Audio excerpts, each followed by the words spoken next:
संजय गांधी जैविक उद्यान जू आउटरीच प्रोग्राम में आपका स्वागत है।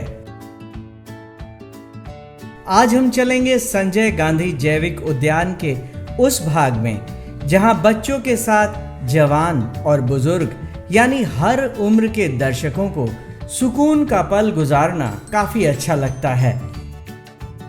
हम बात कर रहे हैं यहां अवस्थित जल उद्यान की।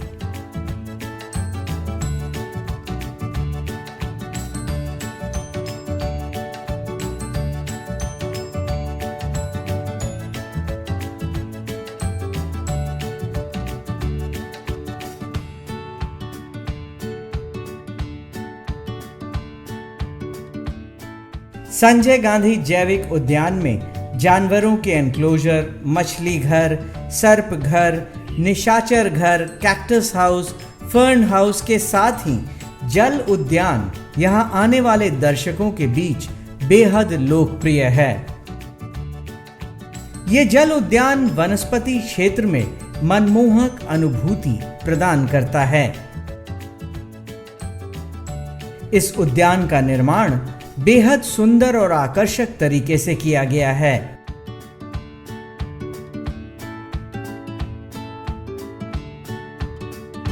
बॉटनी प्रक्षेत्र में अलग अलग सेक्शंस बनाए गए हैं। उसमें एक जल उद्यान भी दर्शकों के बीच में काफ़ी आकर्षण का केंद्र है।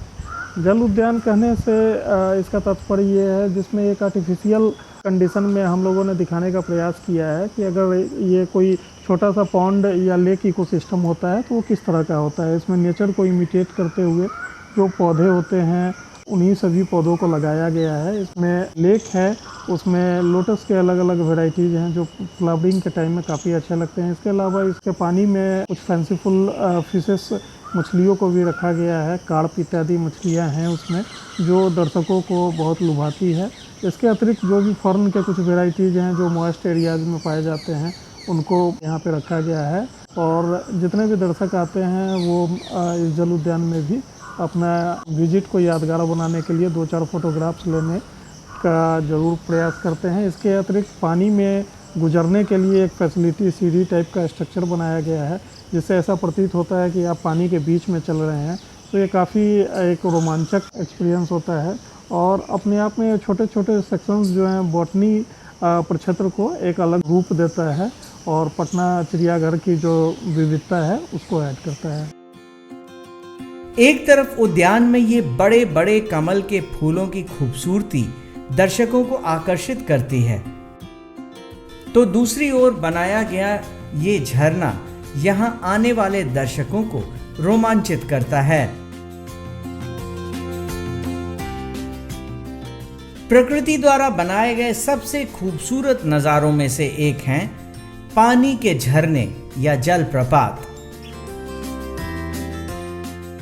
पहाड़ की ऊंचाई से गिरते झरने का खूबसूरत नजारा देखने के लिए यहां आने वाले दर्शकों को अब कहीं और जाने की जरूरत नहीं पड़ती, बल्कि ये रोमांच इन्हें संजय गांधी जैविक उद्यान के जल उद्यान में ही महसूस हो जाता है।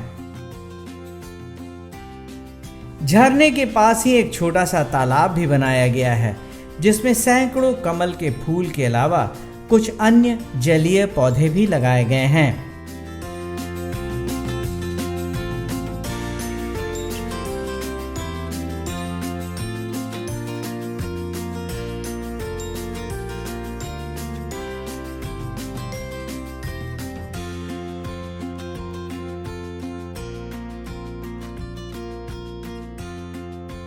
पटना जू में अवस्थित जल उद्यान 1993 में इसका निर्माण हुआ था। तब से लेकर आज तक ये काफ़ी मशहूर है और यहाँ काफ़ी पर्यटक लोग जो भी जू घूमने आते हैं विशेष करके यहाँ जल उद्यान देखने की इच्छा रखते हैं। और यहाँ आने के बाद ऐसा महसूस होता है कि मानो किसी हिल एरिया में हम लोग घूम रहे हैं। एक छोटा सा आर्टिफिशियल झरना भी है जो पहाड़ी का रूप जिसे देकर बनाया गया है, जिससे हमेशा पानी बहता रहता है, तो देखने में काफ़ी आकर्षक लगता है। और साथ ही ये जल उद्यान जो है चारों तरफ बड़े बड़े वृक्षों से घिरा हुआ है जो कि अपना अलग लुक देता है। यहाँ लोग आकर के फ़ोटोग्राफी वगैरह भी करते हैं, काफ़ी देर यहाँ रुकते हैं। कई तरह के जलीय पौधे भी हैं लगे हुए, क्रोटन वगैरह भी हैं, और उसके अलावे और भी कई प्रजाति के क्लाइंबर हैं जिसमें आकर्षक फूल खिलते हैं सीजन में, जिससे लोग काफ़ी आकर्षित होते हैं और इसके बारे में जानकारी लेते हैं लोग, और इसके बारे में पूछते हैं और प्राइवेट नर्सरी से जाकर पौधे लेकर भी अपने घरों में लगाते हैं। तो ये जल उद्यान जो है वो लोगों को प्रेरित करता है पौधा लगाने के प्रति।